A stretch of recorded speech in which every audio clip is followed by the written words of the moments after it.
These are two men who have such a close friendship.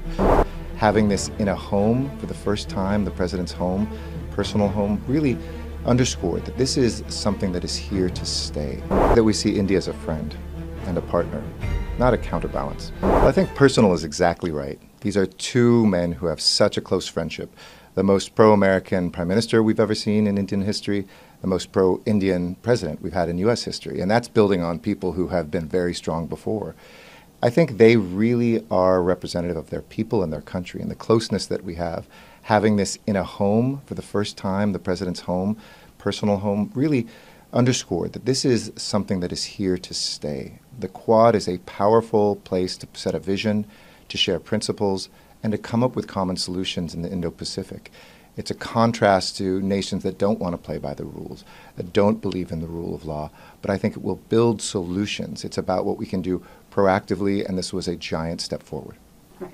Now, going by the declaration that we heard and saw, what stood out for you most, according to you? What were the key takeaways of the Quad declaration? And has this solidified the group's cooperation in countering, you say not naming China, but countering China?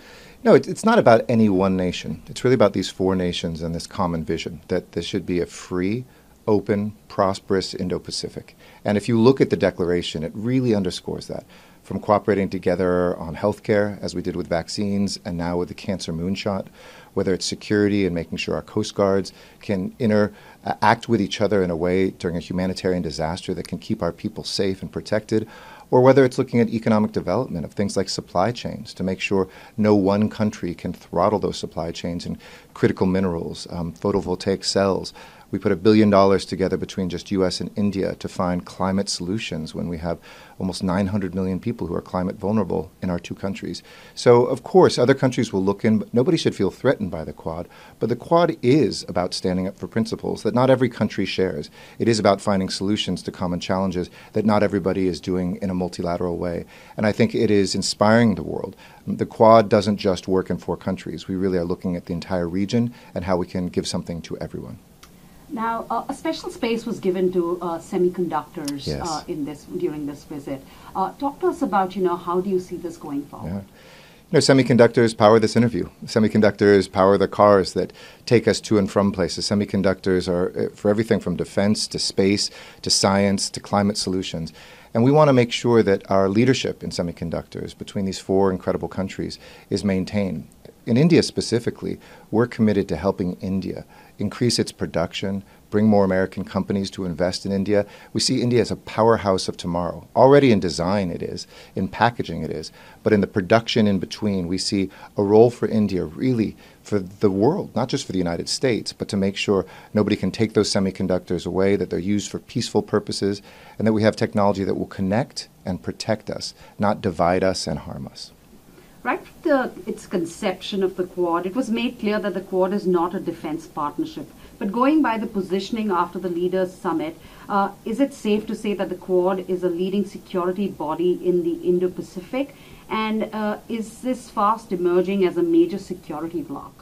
There's no question that security and peace is the most important thing for any country and for all of our people. So whether it's the new announcement on Coast Guard integration and having our crews work together, or whether it's the hub to allow some of our military planes and things like that to be able to interoperate, be fixed in each other's countries, that shows an interoperability to protect our people.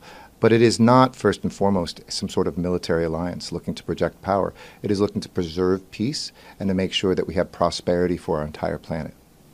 Now, the U.S. relation with China is pretty complex and competitive. How does the U.S. see India fit into the larger picture when it comes to the region, especially when India-China relations are, not at its best?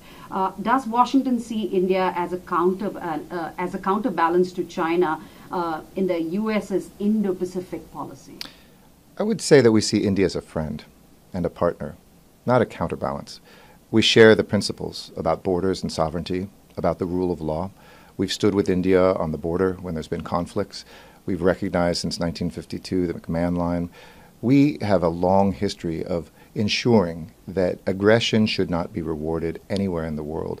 When it comes to China specifically, we all want to have peaceful relations with China. We support India's diplomatic interactions right now, and I think it was announced, that much of the border, about 75% of it, Minister Jaishankar said, has been settled. But nobody should move ahead when their sovereignty is threatened. That is something that we respect and will follow India's lead in India's land.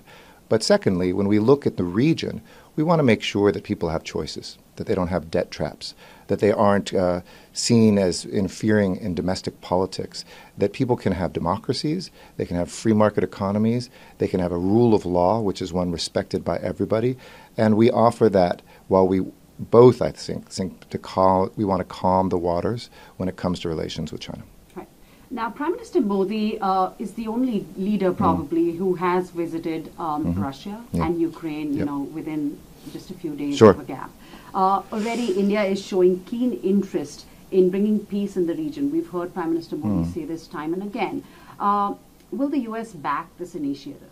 We welcome everyone's cooperation, participation in peacemaking. Peacemaking is hard work. It requires difficult conversations with friends. I think if you start from the principle that the most important law we have in the world is sovereignty of borders, something India lives with every single day, it's clear that we have to make sure that peace comes not at the expense of any country. So we welcome that participation as long as it abides by those principles of an unwarranted, unasked for invasion of a sovereign country across that sovereign border. The relations that India has had with Ukraine and with Russia, I think, do position Prime Minister Modi, Minister Jaishankar, and others to play a really critical role. And if we keep those principles together, I think we welcome that, because there's going to have to be tough conversations with friends. India opens doors, sometimes the U.S. doesn't, and vice versa. The U.S. opens doors, sometimes India doesn't. I think of our people, of our security, and our economic growth. So I look forward to this coming year. I think it'll continue to soar. And as we have seen two democracies hold two elections, it shows democracies really are stronger, that the rule of law does matter, that principles should rule the day, and that right makes might, not might makes right.